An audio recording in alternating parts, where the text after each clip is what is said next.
கர்த்தர் என் வெளிச்சமும் என் இரட்சிப்புமானவர், யாருக்கு பயப்படுவேன்? கர்த்தர் என் ஜீவனின் பலனானவர், யாருக்கு அஞ்சுவேன்? சங்கீதம் 27:1.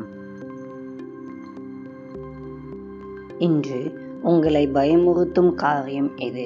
உங்கள் சொந்த பலத்தை நம்பி சோர்வடைந்து போயிருக்கிறீர்களா? கர்த்தரை உங்கள் வெளிச்சமாகவும் கோட்டையாகவும் ஏற்றுக்கொள்ள உங்களை ஒப்புக்கொடுங்கள்.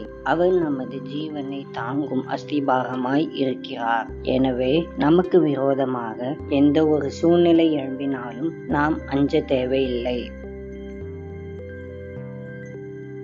அன்பின் ஆண்டவரே, உமக்கு ஸ்தோத்திரம். கர்த்தாவே, இந்த நல்ல நாளுக்காக உமக்கு நன்றி. ஆண்டவரே, இந்த நாளிலும் உம்முடைய சித்தத்தை நாங்கள் செய்ய வேண்டிய கிருபையை எங்களுக்கு தந்து எங்களை ஆசீர்வதியும். இயேசுவே, நீர் எங்களுக்கு எல்லாவற்றிலும் அஸ்திபாரமாக இருப்பதற்காக ஸ்தோத்திரம். உமக்கே மகிமை உண்டாவதாக.